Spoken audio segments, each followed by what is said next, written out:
Hello, welcome to what I'm playing, Delirium League Edition. These are going to be short videos about the builds I'm playing any given league. Hope you guys enjoy and let's jump right into it. This build is the ultimate build of the league, the Herald Stacker Arc Ascendant, or as I simply like to call it, Herald. Herald loves slowly killing zombies on the beach, winding down next to a fireplace with a good wisdom scroll, or just chilling in the middle of a simulacrum. If this sounds like someone you would be interested in, bring cash. Loads of cash. So, what is this build about? This build is all about cluster jewels, as many as you can get and then some. It's all about stacking Purposeful Harbinger, Endbringer and Heraldry notables to get loads of buffs and make you ridiculously powerful. This build uses all the heralds and many auras to permanently boost your damage and survivability. This setup can be used with a variety of skills, but I settled with Arc as it provides me with decent clear speed and amazing single target damage. As you know by now, I love leveling my builds with my endgame setup as soon as possible, but this is one of those cases where it's just not possible due to premise of the build. Not only because end build is a CI character, but also there are certain skill point requirements to make this build start working. So I opted leveling with Spellslinger Volatile Dead, which worked perfectly fine. After Act 10 Kitava, I did some fast breachstones and beach hits to get to about level 75, at which point I finally switched over to my endgame setup. But at level 75 you won't be at your full power, it's just possible to switch on all your heralds and most of your auras. Personally, I feel like the build is finished at about level 95, but every level after that does help improve the build further. Final skill tree should look something like this. Most of my skill points are spent on cluster jewels and less reservation nodes. For Ascendancy we pick Ascendant Necrodian as it provides great synergies with auras and great additions to survivability. We pick Necromancer and Guardian mini Ascendancies as well as Path of the Witch for more skill points. So let's talk currency now. This build is expensive even when you try to do it on the cheap as I've attempted here. Even though I started this build so late in the league and got most things as cheap as you could wish for, it was still a significant investment. The sky is the limit for this build and you could invest into it endlessly, but there are a few key requirements that are a must to even get this build off the ground. First, let's talk gear. I'm using Suckable's Nest, Alpha's Howl. I use rare boots with Tailwind and chance to avoid ailments, and together with small cluster jewels it makes my character ailment immune, but alternatively you can use Skyforths, Shadow and Dust and 2 Calls of the Brotherhood. I have a rare shield and amulet with less reservation. I have a rare Stygian Wise belt for the Abyssal Jewel socket to squeeze in another corrupted jewel with less reservation. For weapon, I have a rare scepter with +1 level to all spell gems and it lets me automate my offering, which together with Lethal Pride caps both attack and spell block. Alternatively, you can use a Nebulous, which will boost your damage further. I use 3 unique flasks, Aziri's Promise, Wise Oak and Bottle Faith. Now let's talk jewels. These guys make your build and that's not only cluster jewels. This build has 3 7 passive voices as they are the most common and hence cheapest. Medium cluster jewels together have 9 jewel sockets, 9 Purposeful Harbinger notables, 3 Heraldry notables and 6 Endbringer notables. Small cluster jewels have 3 flexible Sentry notables. All other jewel sockets are used to acquire or enhance less reservation or improve defenses. So let's cover unique jewels used in this build. Might of the Meek, Conqueror's Efficiency, Intuitive Leap, Lethal Pride with Glancing Blows Keystone. The rest of the jewel sockets house rare jewels with less reservation corruption, preferably with increased energy shield mod. So what can the ultimate build of the league do? Everything, and I mean it. Shaper, Elder, Uber Elder, Awakener, Delve bosses, Simulacrums, etc. is down with ease.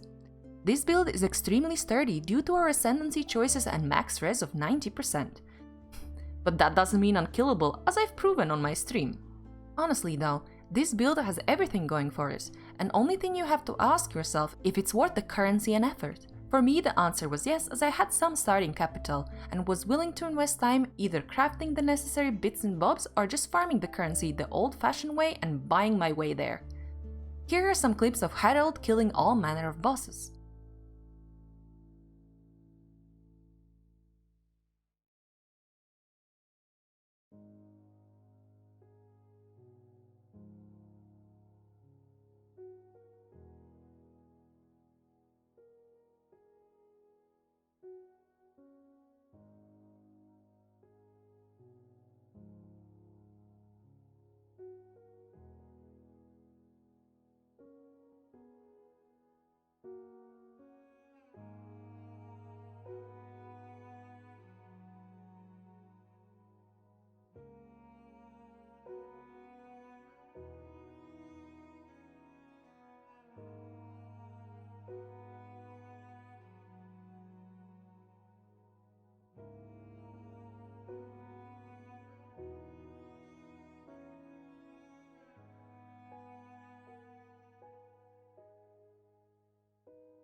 You can find Path of Building link in the description box. Thanks for watching, and be sure to check out my stream if you are new here.